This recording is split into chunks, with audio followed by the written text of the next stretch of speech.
We know there are many choices in internet radio, and the staff and host of LA Talk Live would like to thank you for choosing the internet's hottest destination for the most eclectic sound and invigorating talk. This is LA Talk Live. We are more than just talk. I may not be a millionaire. I may not have a brand new Frigidaire. My clothes ain't all fancy, and my car ain't brand new, but there is joy in my house. Welcome, ladies and gentlemen, to Joy in My House, inspirational reality radio show with a touch of recovery.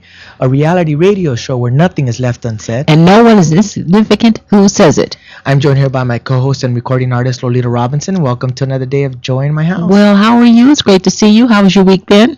I can't complain. Busy as always, but Okay. I can't complain. All right. So it's we got to say this is a really special Sunday. Yes, Palm Sunday. It's Palm Sunday, and so I'm always excited when we can come and serve the Lord, and He gives us the gift of having another day to do this show, to glorify Him, and to thank Him for what He's done on the cross for us.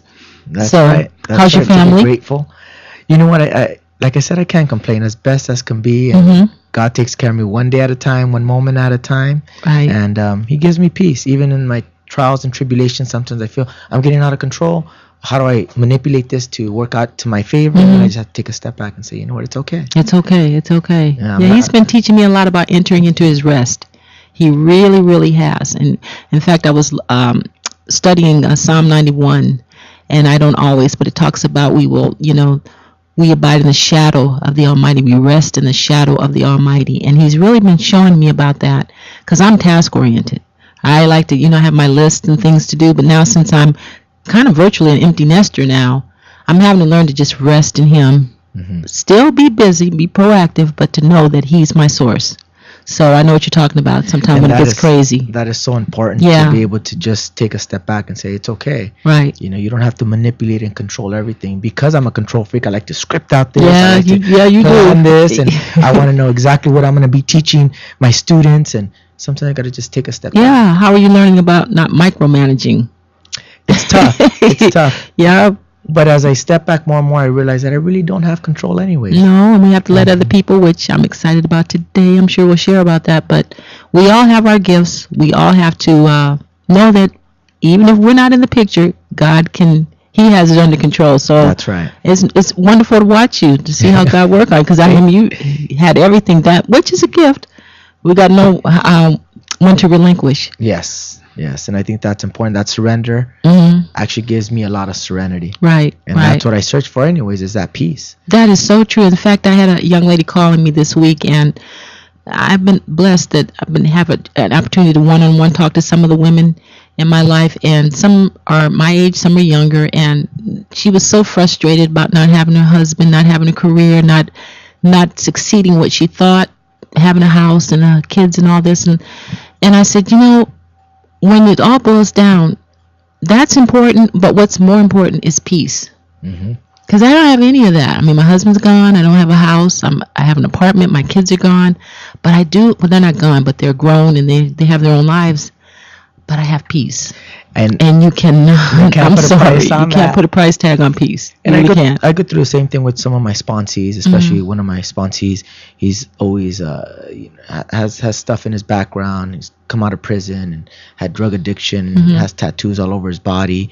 And he's always saying, I don't have this, or I don't have that opportunity. I go, but look at the peace that you have now. That's right. That's right. And you can look at another person and they can have all that, but they Right. don't have the peace. They don't have the peace. I look at the young celebrities, and I'm not, putting anybody down, but I think, my gosh, I look at some of them, and you're young, you're beautiful, you have money, you have fame, you have all these things, but they don't have peace. And that's what I was telling her.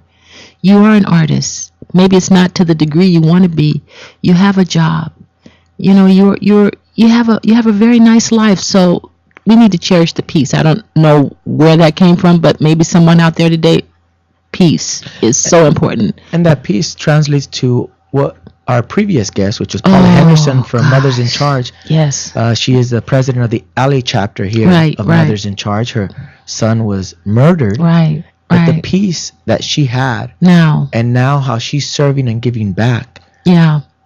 it was an example to me of having serenity and peace right where she's at. Well, that's a byproduct. I like Psalm 102 when it talks about there are benefits in serving the Lord. When I think about benefits, when you work on a job, you have benefits. You have dental, you have health, but the benefits of serving the Lord to me has been that when those storms of life come, And they and come. you are grounded in Him, and He can give you peace in the midst of that. Oh. That's the benefit of serving the Lord, and that's what Paula learned in the midst of losing her son and all these other mothers. You're right. You're right. And I think that spoke directly to me. I Mhm. haven't lost a child, I don't. and heaven forbid I do, or if Oh. any of you are going through that Right. struggle and challenge. But like you said, grounded in the Lord, He gives you that comfort. My prayer is always that He comforts my heart and that He protects my heart. Right. That's right. always my prayer, and He has for me. Yeah, because we don't know what He has planned. So thank you, Paula. I was able to tell Jita, who had her come, has been sending us people. I told Jita, I said, she's at a good place now, because Jita was there when she was crying. She said, I didn't think she'd be able to pull through, but with Christ we can do all things. So I'm looking forward to Well, today's guest, Oh, we I'm so have excited. Eric. He's the music ministry leader at our church in Yes. Bridges Yes, in he Long is. Beach. Yes. You're not going to want to miss. For those of you who are out there who are listening and viewing us, we want to thank you for being a part of the joy that we have at our house. I want you to link up with us, engage with us, find us on Facebook /Joy in My House. You can also tweet us directly with any questions, comments, or any praise reports on Twitter.com /Joy in My House. You can also find us on iTunes genre R&B. And if you're just listening to us, for those of you with new mobile devices, you can stream us live on any mobile device on ustream.tv /LA Talk Live Radio. Ladies and gentlemen, this is Joy in My House. I want you to stay tuned. Yeah, it's going to be a great show. We'll be right back. Okay. All right, go.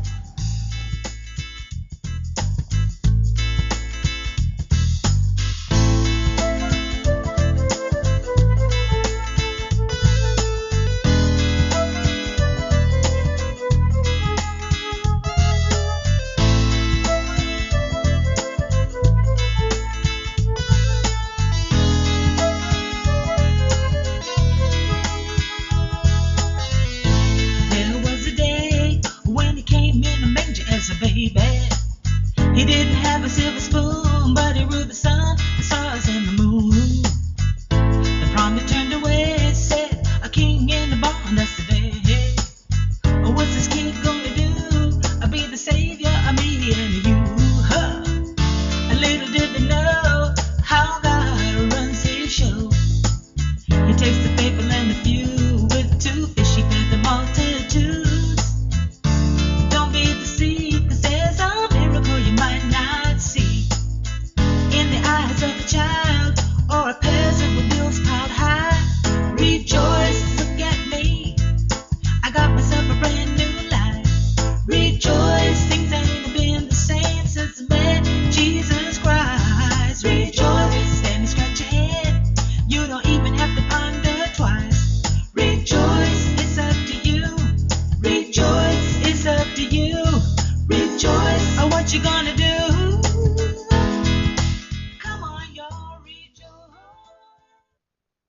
Clothes ain't all fancy, and my car ain't brand new, but there is joy in my house. Hello, I'm Joel Ramirez And I'm Lolita Robinson Coppage, and welcome to Joy in My House on LATalkLive.com. Inspirational radio, with a touch of recovery. a reality show where nothing is left unsaid, And no one is insignificant who says it. exclusively on LATalkLive.com. You can also catch us on iTunes Radio R&B or watch us on Ustream TV. Reality radio handcrafted for your listening pleasure. This is LA Talk Live, and we are more than just talk.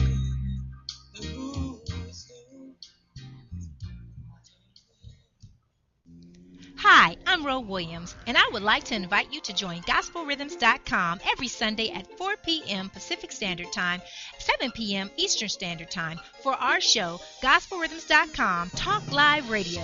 Join us as we celebrate Christians around the world in all genres of entertainment, as well as highlight interest stories on men and women who are making a difference and impacting their community.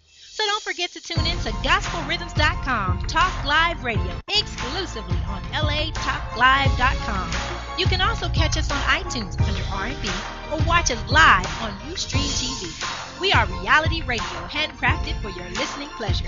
This is gospelrhythms.com, Talk Live Radio on latalklive.com.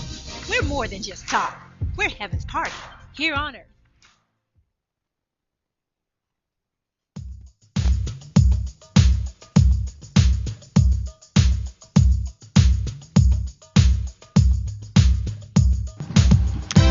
Welcome back, ladies and gentlemen, to Joy in My House, inspirational reality radio show. I'm joined here by author of Shaped by the Master's Hands and my co-host, Lolita Robinson. I'm glad to be here and so excited about today. I know I say that every week, but I am excited today. And our in-studio guest, Eric Heilman. Hi, Eric. Bridges Church. He is the ministry music leader. Welcome to the show. Thank you. Nice to be here. Hey, Van Eric, what happened to the applause? It didn't happen? Oh, That's okay. there it goes. Okay. Hey, Van Eric, how are you today? Okay, good to see you. Well, if you don't know, me and Lolita attend Bridges Church in Long Beach, California here, and has been a great transition from our other church that Lolita was a part of for many, many years, and I was a part of for a few years. And I felt very comfortable at Bridges Church, especially first going into it. Right. And then having one of the music ministry leaders here, Eric, on the show is definitely a blessing. It's a real blessing. Yeah, it is. It is. Now, how long have you been at Bridges Church, Eric? It's been a year and 6 months, a year and 5 months, I guess. I started in January 2013. So, well, Eric, we always like to let our audience and viewers know a little bit of your story, a little bit of, how you got to Bridges and how you got to the faith as well. Why don't you let us know your family of origin? Where did you grow up? I grew up in Sacramento, up north. And, grew up in a family that was kind of semi-Christian, more spiritual than Christian, I think. What does that mean when you say spiritual? That's a good question. Okay. We attended a Sunday gathering, but I think that my parents had trouble with the idea of Christ being at the center of faith. I think they had a sense of faith, that was kind of general faith in something out, some kind of creative God. But Christ wasn't big on their list of important things. And so as a kid growing up, I was pretty confused about what does that mean, because some people in the gathering read the Bible and told us the stories of Christ and the stories of Jesus. So I got Sunday school information about that kind of thing, but my parents, I think, didn't really live in that in a real way. So they just wanted to be kind of spiritual in the hub, but not quite sure that Christ was the Son of God. And actually there came a point where the church got motivated to try to include more about Christ in their, both in their Sunday speaking and in the Sunday school lessons that we were learning, and my parents were like not cool with that. Oh wow! So it was an interesting thing, and to grow up and then being involved in the neighborhood church that had a choir, singing in the choir there. My dad was very involved in music and played music hymns at the gathering we went to. But even it was a regular old hymnal, and there was Christ in the hymnal, but for him that didn't really connect. I think more. Was a most social justice kind of church for him, more than a truly Christ-driven church. Wow, that's interesting to see. How about brothers and sisters? I have an older brother and a younger brother and younger sister. Okay. Yeah. So. Well, I wanted to talk about, because I think this was very significant. Your parents split up. About how old were you at that time? I was about 13, 14. My parents got divorced, and I'm not sure why, but they both went different ways, and the family kind of fell apart. And our connection to church fell apart even more then. And so the idea of something holding us together, some kind of faith holding us together, was not there at all. Wasn't there. So kind of tossed a bunch of us to the wind, really, in a lot of ways. I lived with my dad, and my brothers and sisters did too. My mother moved away. Oh, really? She gave the kids to your father. That's kind of interesting. How did that come about, if you don't mind? Interesting. She moved to San Francisco and started a life that was different than I would have ever expected. Okay. But my dad watched over us kids, and so it was a tough time. I bet. Yeah. I bet, not having your mom there. Did she give you guys a choice? Kind of not. All right. So we were just pretty much at home. She left the house, and my dad stayed there with us, and so it was pretty tough. So that's when the music. Yeah, for me, all that family discord. Those, the time leading up to that moment in terms of the family was really tough. In terms of lots of discord in their family, lots of fighting, kind of stuff, and so music became a thing that was kind of an escape for me. I'd head off into the practice room and sit there and play. I was a bass player at that time. Oh, bass. Oh, okay. My brother's a bass player. That's cool. So it's all craziness going out in the world, but it's like, okay, I just get there and play. And that was kind of my way of getting away from all the conflict in life. And I guess it was good. I found music and was able to find some release or escape from it, but I guess that's not so good in a way because there was a lot of stuff that could have been dealt with that wasn't being dealt with. Well, that makes sense. What kind of music was your father? Did he introduce you to? Well, was he a professional musician, doing gigs or? No. Okay. He was more of a kind of hymn playing piano player, and kind of Protestant kind of thing. Came from a Lutheran background, so it wasn't like contemporary music wasn't part of his experience. It certainly came from me. Became much more of what I was doing. Became a big part of what I did. So getting involved in especially I was involved in high school jazz band, that kind of thing. So getting involved in jazz music and then R&B. The school I was at was multi-ethnic, so that was a big part of growing up listening to Tower Power and Earth. Oh, okay. See now, all right, okay. Because right out of high school, you became a professional musician and started performing in the Sacramento jazz scene. Yeah. Oh, wow. Yeah, very involved. Okay, how'd that come? Yeah. Yeah, Sacramento's was when I was growing up kind of a small town, and so I was kind of a big fish in a small pond there, and I got a pretty good reputation established as a bass player and worked a lot as a jazz player around town, playing acoustic bass mostly, and also was connected to the local symphony through professionals that I knew, and did some summer stock musical theater. Oh, boy. A whole variety of things. But again, big fish in a small pond. Still, that's a good foundation. I mean, you still have the talent. You still have so you really enjoyed. So I'm not going to go there because he's our worship leader. So I'm going to leave that alone. Okay, God told me don't go there. So now you played with Charlie Peacock. Tell us how that came about. Yeah, in that time I was again playing on kind of the R&B top 40 kind of scene, and was working as a top 40 musician in clubs and stuff for a very long time, and met all the people in town. Was working with lots of different people, and Charlie Peacock was one of the guys on the scene in that same kind of pop R&B jazz kind of vibe. And met him and worked at some gigs with him, and actually played in a band with him before he was saved. Wow. And then was with him actually when he went through a big life crisis and his marriage split up and he left his wife and things kind of fell apart, and God got a hold of him and he was saved and then came back into the scene, but as a different kind of person. Oh, I bet. Ministry. What was that like to watch that transition in his life? Was it kind of like, could you see a difference automatically when he came back in Christ? It was convicting in a way, because I was involved in the scene that he had been involved with, and his life fell apart. Mine hadn't. All right. Okay. So you were kind of partying in the party scene as a musician life. Very much so. Okay. All right. And so I wouldn't want to brag on that, but I hear you. Very dead end kind of thing, and eventually found I hit that dead end later. Okay. But watching Charlie go through that was eye opener for me, and then to see him come out of it, and then. But to stay connected, one of the things that he began working at the Warehouse Ministries in Sacramento, big music ministry up there, and I stayed involved with him as a bass player, and because of the kind of musical reputation that I had, I was able to stay involved but not get connected to his ministry as much. So I missed a big opportunity in some ways, being connected to him and his scene, but not hearing the message of the gospel. So. Well, you had to find your own path. God, that's what he does. You had to find the Lord your way. Where was your faith at that time? Yeah.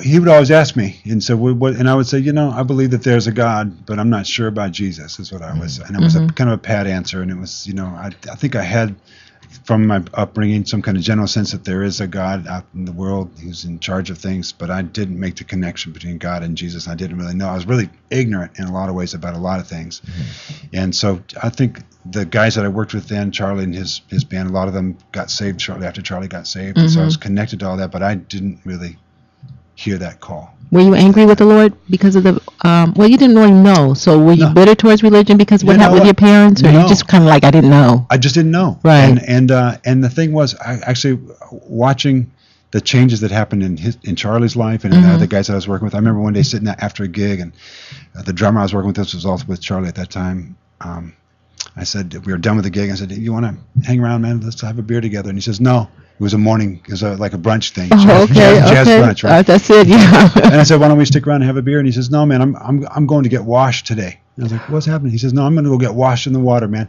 I'm going to be wearing white today. Oh, wow. I was like, wow. He went to get baptized, and he was in his late 30s at that time. Wow. And so it was like, and I didn't go. And I was like, wow. what's he doing? And what's he so excited It about? must have sounded like crazy to you. Right. I'm going to get washed. Like, but it was cool. And I was like, this is amazing. So he's going to go get changed today. And he was so excited about it. And I had seen that change happen in other people's lives, not just in the band. So you had seen it. Yeah. Oh, man. Yeah. So a lot of it was at that time a seed was getting planted. Right. I didn't even know. I didn't really hear it, but I was watching these people's lives get transformed. And mine didn't. But you were affected and you were drawn to a purpose-driven life. Definitely. I looked at what they were doing and said, there's something different about what they're doing. And later, Charlie left and moved to Nashville and became a pretty big producer. Yeah. The whole thing. And Aaron Smith, the drummer I was with, went shortly thereafter and worked with him back there and worked with Rich Mullins. Jeez. And a lot of Rich other people. Mullins. Yeah. Ragamuffin Band. They're still doing that down there now in Nashville. He's still doing the music thing? Charlie's still there. Yeah. He's doing all kinds of things now. So, Wow. Another guy from the band actually went on to play with Tower Power. He's now the keyboard player with Tower Power. Isn't that interesting? So did you feel like you were going to be a professional musician? Is that what you wanted to? Did you want a record deal? Did you want, because you have an amazing voice. It's a funny thing. The whole time, all that period of my life, that's all I was just thinking. I was always thinking about what I'm going to do. Right. And I wanted to be a professional musician, and it was all about me, what I was doing, and what I was going to do. And so I didn't see the opportunity to do something for something else or for another purpose. It was all about my purpose. That's right. That's where mine was too. Yeah. Well, what about your singing? Because you sing wonderfully. Well, thank you. So you consider yourself more of a musician than a singer? Well, yeah, I think at that time I'm not just saying that. No, I'm. It's true. Yeah. You really got a beautiful voice. Well, it's very powerful. Thank you very much. Yeah, I know. I hate when people tell me, okay, what do I do with that? But you sound like, was singing secondary? It became later. I realized later that I had other things besides playing the bass that I wanted to do musically. And again, it was all kind of a selfish thing at that time. I got kind of frustrated with just that part of my life. And maybe I didn't recognize that actually there's other things I was missing out on in life that actually became more important. But I decided at some point to say I'm going to move away from being a bass player and try to expand my musical horizons. Yeah, because you sounds like I'm talking about myself, right? That was the problem. But that's all we all know. Well, I suppose that's where we come from. When you don't have the Lord, that's all you know is to go by what you do yourself, your own pursuits. I mean, I was listening to Bob Dukel. I like him, and he said he was planning on being a professional tennis player, and now he debates and a commentary on Christian debating and apologetics and all that stuff. So I think we all. So it's just interesting to see how you go from yourself to serving God. So this is interesting. I think part of it is discovering your gifts and letting God show you those things. And some of it becomes you have to let go. For me, anyway, I had to let go of that and then find out. Okay, well, so there's some other plan for me. And were the doors slamming on you? No, there were still doors open. But I was looking at a lifestyle that the life I moved to San Francisco after some time and was living there, working as a jazz player. Did you see your mom then? I did a little bit more. Okay. I lived with her for a while actually. But became pretty active in the jazz scene in San Francisco. Wow. Had my own band. We were working 6 days a week doing kind of R&B clubs and jazz R&B kind of thing. And it was great. I was having a great time. Yeah. But during that time, what challenges did you face? Well, Good question. Yeah, it became challenges of looking at the lifestyle that I was actually living. It just became more and more convicted that it was really my own life was selfish, and the lives that I was surrounded by were things that looked really destructive. And was substance abuse a part of that? Not on a big scale without going into just, I'd just say that being in a club environment where drinking and smoking are part of what I can do. That's what you do. That's well enough said. I never had a big problem with other things, but that certainly was a part of my life. Right. And earlier, actually, by that time, I had pretty much set the worst of that behind. Okay. When I was young, when I was 17, 18, 19 years old. Wow. Okay. Thank you for saying that because that's what the show is about, showing people that we're not saints. I think people think because we become Christians we don't have pasts or whatever, but you're sharing that you had some struggles, and we don't have to get graphic with it, but you. No, it was definitely an aspect of my life that I'm not proud of it, and very. It was, I don't know. Shame is not the right word, I think, but there's a point at which you get really convicted and say, "This is the things that I'm doing are not only destroying myself, but they're also I see them destroying other people, destroying relationships that I have in my own life, and that's a problem. Right. So you see it as destructive. Yeah. And what to do about that still wasn't sure, you know. But again, remembering back to people that I had seen whose lives had been that way, whose lives were totally changed, and they were headed in a good direction, in the right direction. And I like what you said, because you were searching for meaning in your life, so you went out and bought a Bible. Yeah. Oh boy. Yeah, and that was a big deal for me, because in my home growing up, again, the Bible's like, no, we don't have the Bible here. But I knew. I had these friends I had that. You saw something was happening with them. Exactly. Right. So it was a big step for me to go to a bookstore in San Francisco too, right? Oh yeah, Where really. you find a Christian bookstore in San Francisco? How interesting. But So you saw it. You were on a mission. You really. Exactly. Well, how about your mom? How was your relationship with her? I kind of like to, what was going on? Was there a healing in that time? Did anybody have an epiphany in your family with Christ, or you were the first one that God brought in? Okay. I was the first and the only. Okay. Still praying them in. Yeah. Okay. And yes, still praying on them and trusting that God will do a work in their life. But at that time, it was pretty much on my own. In fact, there's still a lot of resistance from the idea from my parents to the idea of a Christian life, really. So I kind of kept it to myself. I went and bought a Bible and took it home. And I want to hear the first verse was Jeremiah 6:16. Oh, tell us. Okay, it was one of those. So what happened? You just went home and just kind of, for new people who get a Bible and don't know what to do, I did what people that don't know what to do with the Bible do. Okay. I said, okay, Lord, I'm going to open up the Bible now. Here we go. Yeah. I'm going to put my finger down and see what happens. Right? Okay. So I opened it up, put down my finger on the passage, and it was Jeremiah 16, which says, in the NIV translation roughly is, stand at the crossroads and look. Ask after the ancient paths. Find out where the good way is and walk in it, and you'll find rest in your souls. Oh. How appropriate. Whoa, we were just talking about rest today. Talking about rest, and I was at a crossroads. What? Are you kidding So, you know what I me? mean? It's like, okay, so Boy, you had that memorized. Say that again. Say that again. okay. Okay, that's awesome, because I was just talking about entering the rest of the Lord. Stand at the crossroads and look. Okay. Ask after the ancient paths. Uh-huh. Find out where the good way is and walk in it, and you'll find rest in your souls. Wow. Yeah, it's good. It's good because it's about a crossroads too. And one way is going to lead to turbulence, and one way is going to lead to trouble, and you'll never have rest. You'll never have that peace that you're always talking about. Yeah. And the other way leads to peace, and there will be trial still. Oh, There yeah. will still be Always. turbulence in your life. Oh, yeah. But there'll be peace too. Right. And so Oh, that's incredible. So that was a real encounter with the Lord. I thought so. Yeah. So what happened from there? I'm sure Joel has Well, some, then you heard a calling to become a teacher. Yeah, again, at that time, I was realizing how selfish my life was and how it was really a wasteful life. And, all the practicing I was doing and trying to get better as a musician and trying to get gigs and do the whole thing. Well, it was fun, but, man, it was selfish. And, again, I looked at the selfish things I saw. Well, you keep saying that. What do you mean?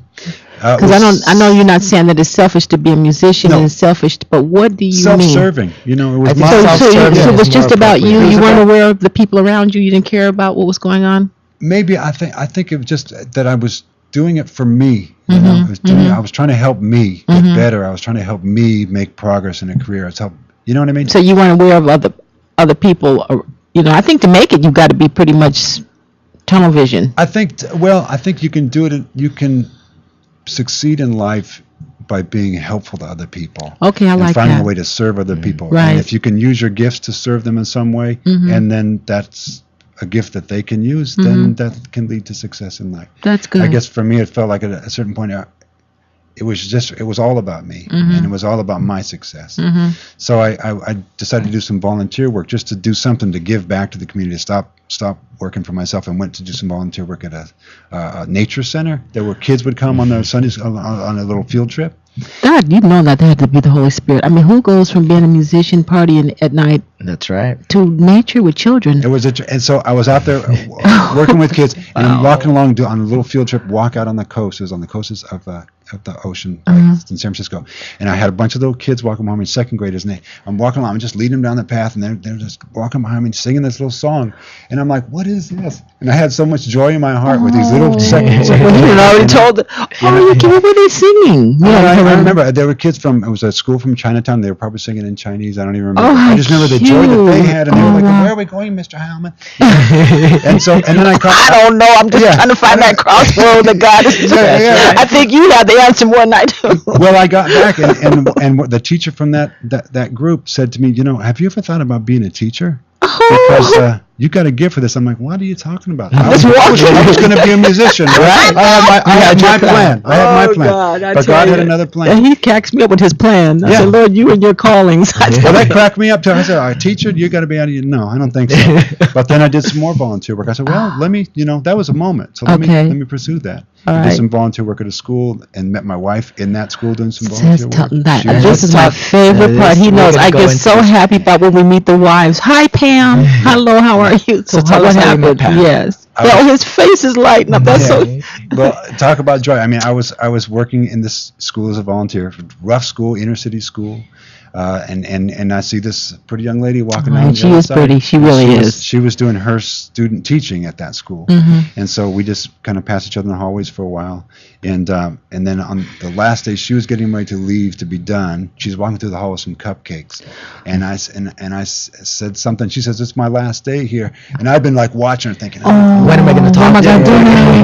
So that was it. So you're leaving. Oh, maybe we go have a cup of coffee afterwards or something. So we met, and then having mutual interests and kind of being focused on trying to find a way to help kids. Was she a Christian at that point? No. Okay. No, not at all. Okay, so you were at the same place at the same time. Looking to do something better with our lives, actually. And so she had come out of a kind of a rough patch in her life, too. And she was looking to do something to give back, to find a calling. And so we both kind of were on that same page. And then actually we started talking about, what could have...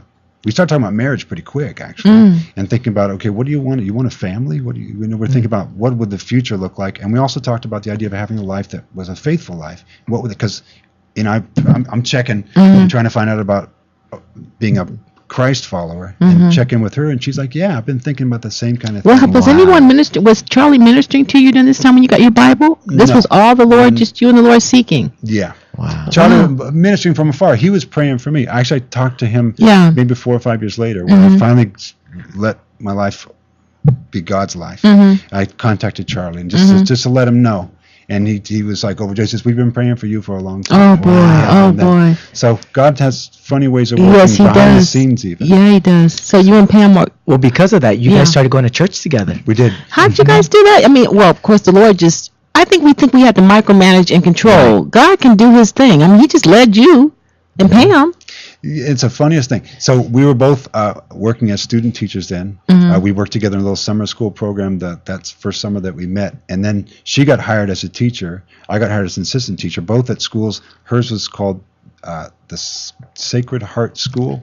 Mine was the Convent of the Sacred Heart. My goodness. Now I know how the Lord did it. Catholic schools, both of us. And none of us are Catholic, but we got hired in Catholic schools. Okay, so both, and she had been working in public schools, so had I, but we got hired. And you weren't trying to go there? The Lord just opened us up for you guys? Yeah, totally. And she was working, and it was the funniest thing because her school was in the poorest of poor neighborhoods. It was in the Western Addition in San Francisco. No money. The school was just really broke, but really servant-driven people working there. I was working at a school very upper end, high, like on the top of Pacific Heights in San Francisco. Different, but what we saw was broken lives, lives that needed Christ. And so we saw that, and both economic ends of the spectrum, you see the need for God. Because whether you're a base or a bound, like Paul said, you need Christ. That's right. Absolutely. You really need Christ. So what do you have? I was going to say, you also withdrew from the music scene at this time. Yeah, what was going on with that? Yeah. Well, after we got married, our first child was born, and he was diagnosed with a genetic medical condition that I'm a carrier for it, and Pam's a carrier for it. What? It's called cystic fibrosis, and neither of us knew anything about it until we got told by the doctor. You're both carriers. And we got told by the doctor when our son was still waiting to be born that your child's going to have this medical condition and it'll probably kill him. They said to us, and they said, you got some options. You can get an abortion. You probably shouldn't go through with this because actually, when they first told us, they said it could be spina bifida, it could be cystic fibrosis, it could be all these serious things, and we're like horrified, And this doctor was telling us you should probably get an abortion.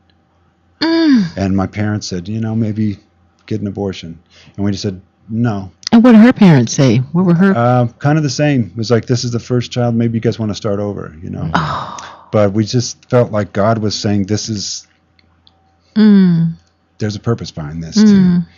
And so we both, So you weren't, but were you Christian? That's okay, No. Eric. I mean, But this is so powerful. I think I was ready to be a Christian then. And Okay, we had so been you weren't talking. quite, We yeah. had gone to church together a couple times, and we were like looking for that faith life. When we got married, we said we want to have a marriage ceremony that honors God. We had to be very sensitive to other people in our lives that weren't Christian, so we were kind of on the fence. But this is that moment when God just said, "No, now you've been thinking about me. Now I got you."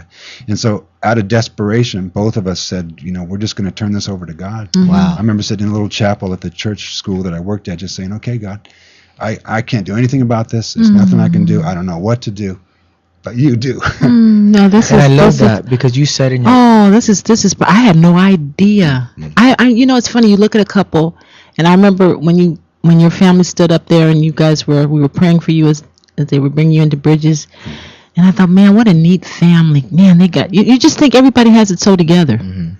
But I like that you said that you accepted His plan for your life, though the future wasn't certain. Yeah, we didn't know what was going to happen. I mean, it meant that we had probably a very expensive medical thing to deal with. Both of us were just beginning teachers living in San Francisco, and we didn't know, how serious would this be, this medical condition. Some people were saying really serious. Other people were saying, well, maybe not. There's new developments in the medical field that might make it so it's not so bad. So we just had to say, God, we're just going to trust you with it. And Pam would say, she just felt like the child had his own destiny, and we had to let that destiny be what it is, and let God's plan work out through him, and God's going to do what He's going to do with it. So and you were new Christians and didn't have all that. To have the that Spirit faith. of God to So speak I'll that just to say, you. okay, it's just we're going to have to give it to you and trust you, and then commit to follow you, so that we'll know, so we'll be able to see. Okay, what is your plan? Because none of this makes any sense. We're going to have to find out. So at this point, you moved to LA. Yeah, moved to LA. Her dad offered me a job in an accounting office. And So music was, but I'd been By kind that of time, pulling out yeah. the music scene anyway, and then moving to LA, new city. So your didn't son have was any- born already. Yeah, he was born. And was he? Yeah, we don't want to. Was he born with cystic fibrosis? Yeah, it's a genetic thing, and it's never going to go away. And so he was born What with it. is it? I mean, I've heard of it. What is it? It's a condition that affects mostly the respiratory system. So his lungs are affected by it, and it has other effects too. But that's the most serious one, and it can lead to lung infections, that sort of thing, that can be very serious. And basically, what people told us at that time was, he probably has 6 years to live. Wow. But come to find out, actually, that's what the first doctor told us the first day. But then we met other people that said, no, that's not the case. Here's a person over here I know who's 60 years old who has the same condition my son has. And so there are things you can do, and there were things on the horizon. So don't give up hope. Now, those weren't Christian people, but we said, well, okay, so there seems to be some kind of hope, and we can trust God that there will be some kind of plan that He'll work something out through that. So we moved to L.A., and it was pretty tough. Working in an accounting office was very isolated. My wife at home. County office. What were you doing? I was doing taxes for people, actually, and That had to be very, very. Just They big go from transition. music, having a new baby, and having these challenges, and leaving music. I mean, it had to be just a very It was Abraham hard. experience. It Come was and hard. follow me. It was, well, and so then, but I think the thing was too, because God had been saying, come be a teacher. God had been saying, I've got a gift that you can use. And then I didn't, we took another plan because we saw a crisis. We trusted God, but we also said, but we've got a lot of financial challenges we're going to have to deal with. So maybe we need to go someplace where we'll be safe and secure financially. You know what I mean? So you it was feel like kind you of- got off the beaten path, you think? Kind of was, in terms of what God's plan was. We weren't really listening as carefully as we probably should have. But he had some lessons there that gives hope to people. I mean, I know I haven't stayed on the beaten path. God can use all that. I'm sure you Well, we tried to stay connected to God through church, and got connected to a church when we came down here. But in terms of the work and the stress on our marriage was pretty hard. Having a new baby with medical difficulties, man, it was hard. And just the two of us kind of got disconnected from all our friends in the Bay Area and coming to a new place to live, and it was a very hard time for both of us. But you said in your bio and your testimony that when you were church hopping and church shopping, you also realized that maybe God could have used your music for His purpose. Yeah. So again, I'd stopped being involved in music, and that was taking. and a you were back seat. doing taxes, Yeah, doing taxes. not but- being a teacher No. at this point. Okay. But then Pam. Learning whatever you had to learn over there. Yeah, and Pam and I were looking. We got one fun place to go to church every week. We want to do that. We want to follow through on this commitment that we made to be Christ followers. So we shopped around for a little church and found a little place in Naples. This old-fashioned church. Her dad, Pam's dad is a Lutheran, and actually my grandfather was a Lutheran, so I went to a Lutheran church, old-fashioned church. Oh my just thinking, where can we connect, And I wasn't even really aware of the contemporary churches, the contemporary Christian movement. Really weren't connected there again because I hadn't stayed connected to Charlie's whole scene at that time. So anyway, ended up at this small church and went to worship a couple times, and the pastor said, "So tell us about you." And I told him a little bit about my singing, and he says, about my musical background. He says, "Do you sing?" He said, "Yeah, I can sing a little bit." And he says, "Well, come sing in the choir." Oh, okay. So God was kind of wheeling you in. Were you still doing taxes? Yeah. Okay. And then, after 3 or 4 more weeks, I was singing as a soloist in the choir. Yeah, I can believe that. And then it's like, okay, well then is there? I started thinking, is there a way that God could use that gift for His glory? So it's not about me; it's more serving in His place. And started looking around that night. Shortly thereafter, got hired at a church to sing as a choir soloist. And started doing that. And then at that same church, started working as a youth music minister, and was doing. Suddenly God saying, "Okay, yeah, I got a place for you. You want to use that gift? Here, come on, help these people." Well, how was that to let go of the security of a paycheck? Well, I still had a paycheck. How was it? So you were still doing the taxes Oh man, thing? was I? So I was working. Okay. I was working as an boy. accountant. I was working as a church soloist. And I was also at that time, Pam's father. I was gracious enough to let me go back to school, like leave work early a few days a week to go to school, because I was thinking, okay, maybe I can get back on that teaching track. Maybe I could teach music. Actually, maybe I could be a choir teacher. I was fine. I never sang in a choir since I was a kid. But I was like, okay, I guess I could do that. And churches have choirs. Maybe I could use my skills there. Do you know what I'm saying?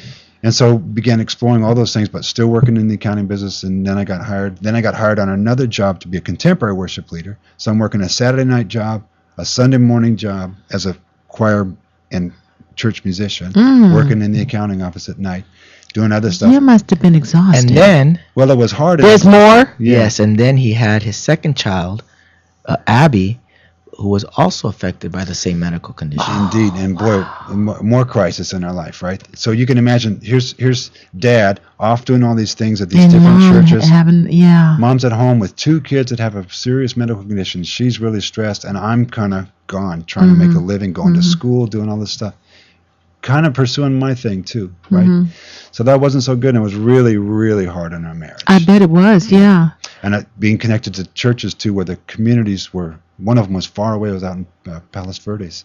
Pam was coming to the church where I first got hired as a choir person, but then things got really disconnected. So it was very hard on our marriage. It's kind of hard to find God in all this. I think what you're telling people is that, like you said earlier, even though God gave you that scripture in Jeremiah, following Him lead to peace, but it's not a straight shot forward, is it? No. What did you learn during those times? I learned a lot one night when my daughter said to me, I had to go off to choir rehearsal, and she, tucking her in bed, it was about 7:00, and she said, I said, I gotta go, honey. She says, how come, Daddy? How come you gotta go? And I said, maybe I'm going too much. Maybe I need to. Yeah, what's it all for, Daddy? She put it in perspective. Why? Why are you doing all this? Exactly. So some of it was like, God gave you a family too. You got to take care of your family. So I let one of the jobs go, and then that actually didn't end up being so great, because the one job I kept was a far away job, and it wasn't close to. So were you praying during this time? I was. Or was you still running the show yourself? I was still learning about God. I was still, but I think reading scripture every day became more and more part of what I was expecting myself to do, and even reading scripture with my wife and exploring that was part of what we began to do more and more, even in the midst of all the trouble we had.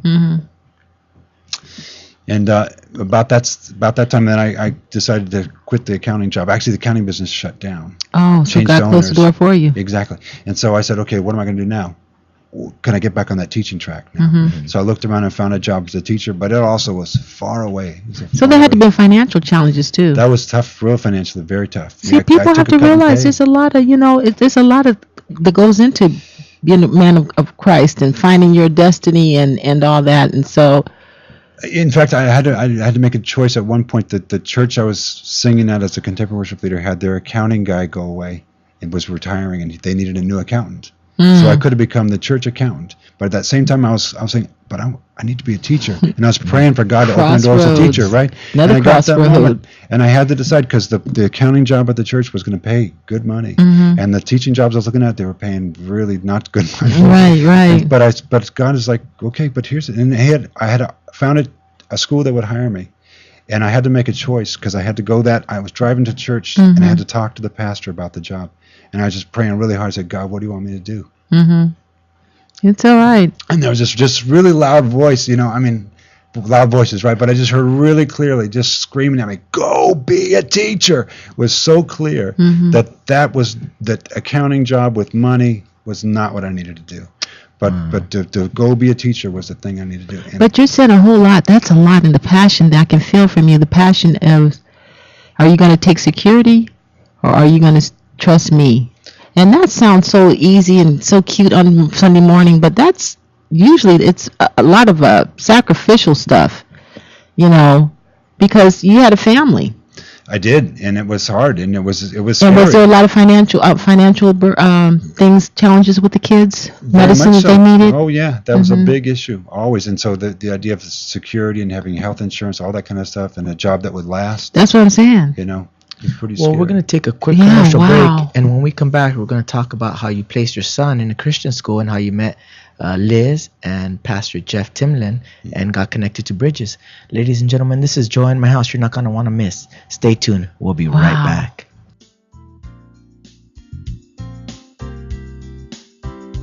You can have all that I own.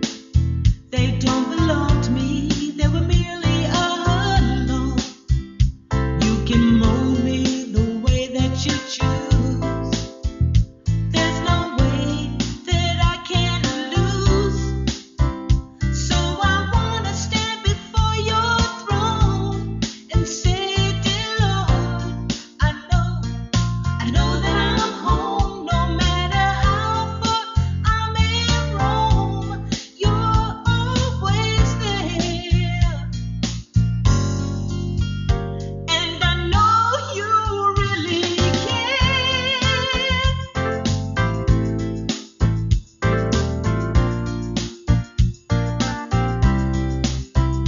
In the darkness when I cried, you were there to wipe my eyes. And at times I felt alone. Your tender hand would calm my soul. So I wanna stand before your throne and say, dear Lord, I know that I'm home, no matter how far I may roam.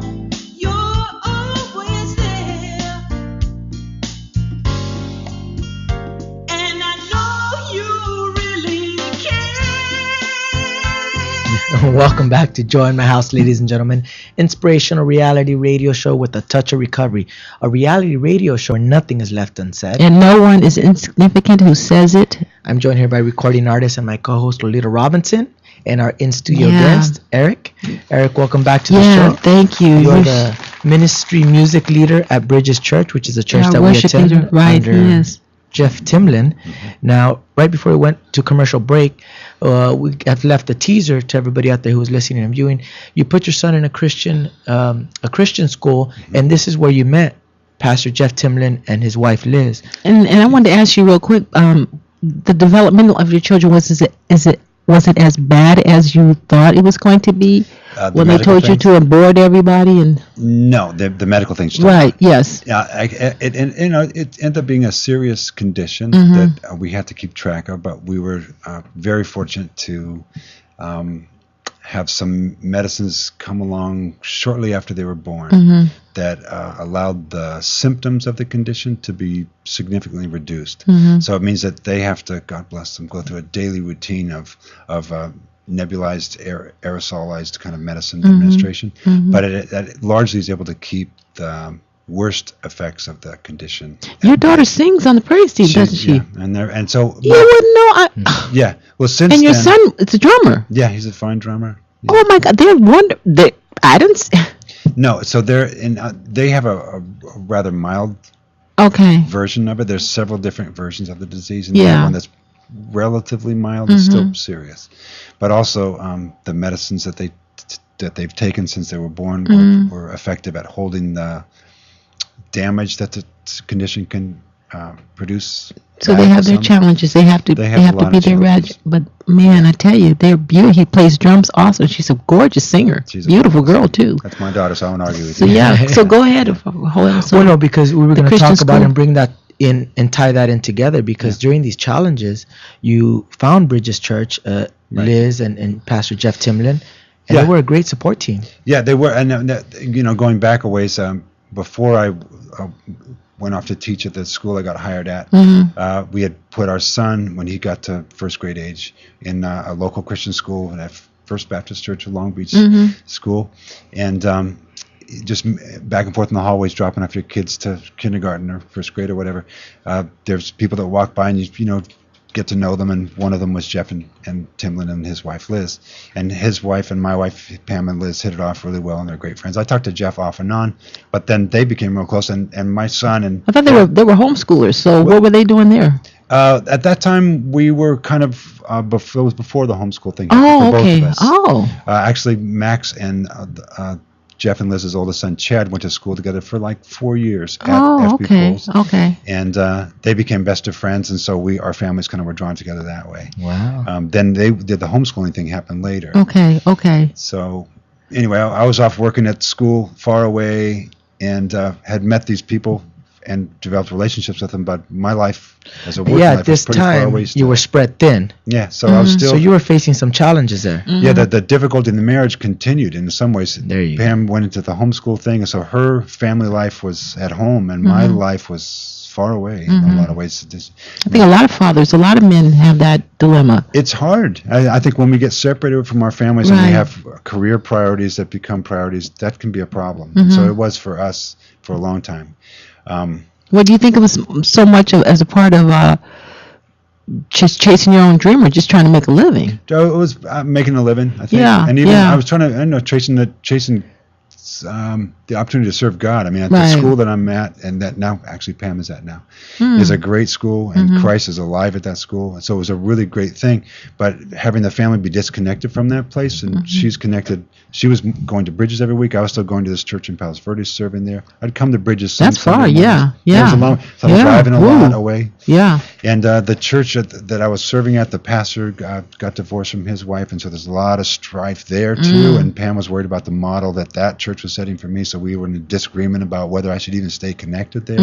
And she was saying, Bridges is this great place, and people are living authentic lives here. You should come. And so I'd come on Sunday mornings when I could. You had no idea that God was calling you to be the worship leader. No, I mean, I was See how that's he a does? He's long a- way away. Yeah. Wow, yeah. wow.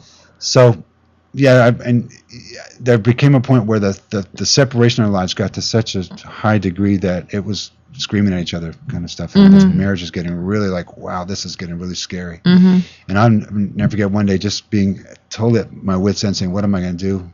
Thinking my wife is crazy. She thought I was crazy. Yeah, Right? Right. And I called Jeff actually and said, I don't know what to do. And I got to talk to somebody. And so he came right over. Half an hour later, he was on my door. Wow. And he said, the thing you need to do is submit to Christ. That's what he basically said. And he says, you have to stop only making it about you, and you got to think about your wife too. And so it was a bit of a convicting kind of thing. And I had to learn. You got to let say, the Lord be in control. You're still trying to figure it out. Yeah, and he basically said, it's going to be Christ is going to do a work, and I want to be amazed by Jesus to see what's going to happen wants in to your be a life. witness, that's Yeah, right. And I'm going to see, but Christ is your answer, and so you need to follow that more carefully. So I did, and she did, and we just looked after that to submit both of your lives. Selfish perspectives to God's Because perspective. I'm sure you both had. That's the thing about it in a marriage. You both have you see something. You both have a legitimate place, but it comes to a point where you have to. Okay, Lord, what do you say? Yeah, and I had to learn to stop keeping track of all the things that I thought she was doing wrong. And it's like, no, God says don't keep lists. God doesn't keep a record of our wrongs. How are we going to go keeping records on other people's wrongs? So I had to learn. I mean, still that selfish part of me was still alive, and I had to say, go away, man. That God's going to have to take control of all that. And so we both committed to say, we're not getting divorced. Now it was hard to say, I'm going to forget everything else. Actually, it was easy because the priority had to be we had to stay together. We have children that need us. We have a family, the commitment that we made. And when we got married, even after we said no matter what, we're not getting divorced. That's what I was saying off camera, that you guys have a marriage. This is marriage, not what we're seeing in TV. Marriage is God puts people together to go through hard times together. Yeah, and to chisel away. It's a real party.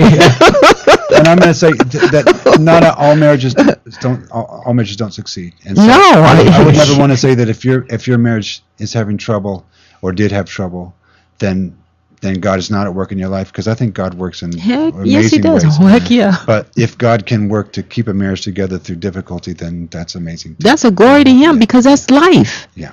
He put us together to help each other climb this mountain. That's right. Yeah, there's holding hands along the way and picnics, but that's the reality. Yeah. But I know you said something that. Did you get to that part about what you wanted to say? Because I know you wanted to talk about the joy that you find in the midst of all this. But And that that's could what be we're the gonna joy in my talk house. And that's going to tie into Yeah. to our We still got our question. But God put some amazing people in your life, like Pastor Jeff Timlin, Yeah. who helped you in your faith and to stay grounded in Christ. There were some medical breakthroughs as well. Oh, really? Yeah, well, that and you want to say that because I've submitted my life to Christ, then the blessings come. Actually, sometimes things that are burdens come when you decide to turn your life to Christ. Right. Things don't always get better, and you're not going to have financial success necessarily. Thank or, you. Or medical breakthroughs or miracles, because sometimes God says, "I'm going to have you be a witness to me through your suffering." Right. And so I had to say, actually, we both, Pam and I, and all of our family, had to say, God's going to do a work in us no matter what. And it might be in the difficulty that we face. There were sometimes, even after the job at the school got better and Pam got hired, there were some times when it looked like our medical coverage was going to go away and we're going to lose that. And Oh, oh my boy. gosh, we're going to have to That's sell our difficult. house, and just Yeah. things were looking really bad. But we said, you know what? We're going to trust God in that. Okay. And it might be different than we have now. We might lose our house. Okay. We still have God, and things will be all right. So you were talking about this earlier. We have to just trust that God's going to take care of us, and that God has a plan. And it might not be the thing we expect, but it's a good plan. It's God's plan, and so you just have to trust that He's going to take care of those things. And so He brought up a cure? Not a cure, but there was a breakthrough. It's about 4 years ago, that a drug was developed that for our children's particular genetic combination allows the symptoms of the disease to be largely eradicated. Oh, praise the And so Lord. it's not a cure, But it's right now it's like kind of like they get as close to Yeah. normal as they can be is what it is. And so and they were doing well before. Now they're doing preposterously well. It's just ridiculous how well they're doing. And you Both found a ways. lot of joy in serving others through opportunities. And one of those opportunities after this, because we are running a little bit out of time, is that you had the opportunity to be the ministry leader at Bridges Church. Let's tell us how Yeah, that because came when I about. came, it was a whole different team. Yeah, and that opportunity came up after I've been working at another church on a Sunday morning thing, so I had to stop coming to Bridges, but continue to serve God, and it was a great place to be in a lot of ways, and was tried to be helpful as I could there. And then Bridges decided, after many years of having volunteer leaders and people in and out in terms of the worship leading, that they would want to hire somebody to help coordinate the many talented people that are in that body to try to help make sure people's gifts were well used. Bridges is all about having people discover their gifts and Yes, use it their is. gifts. Yeah, they And really so- are.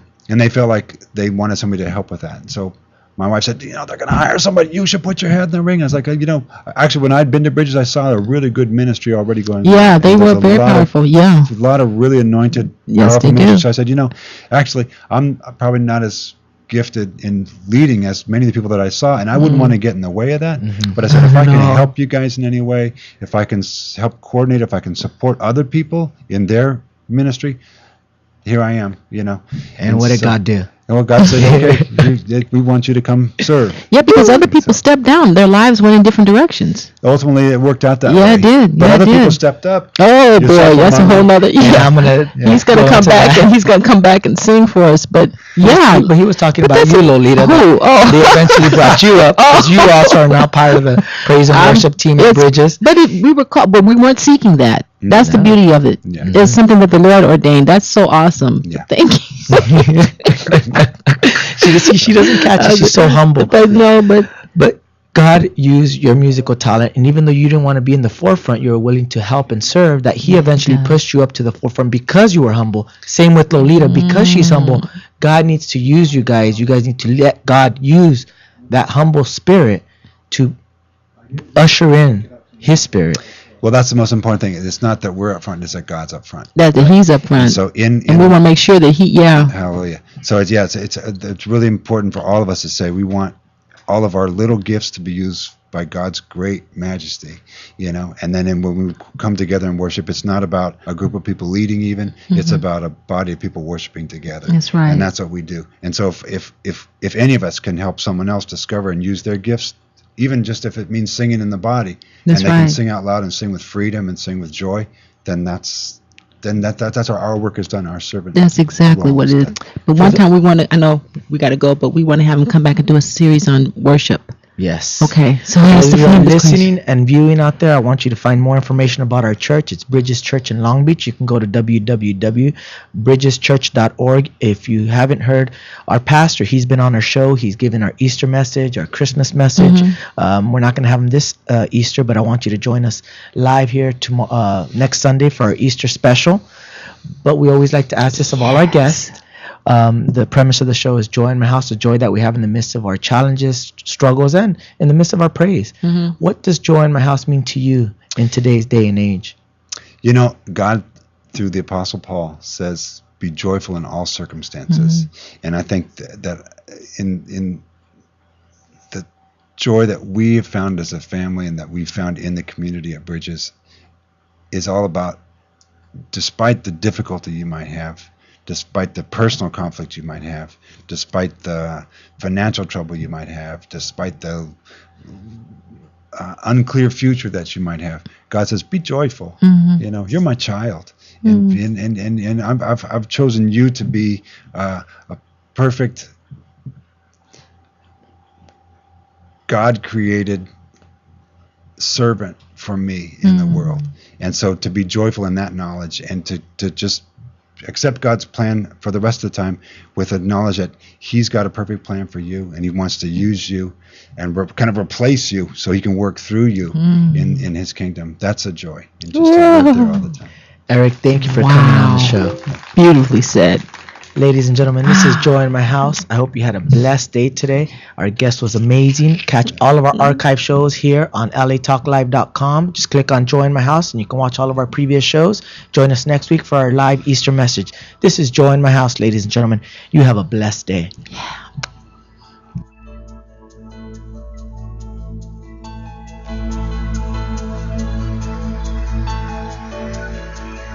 Excuse me, Father,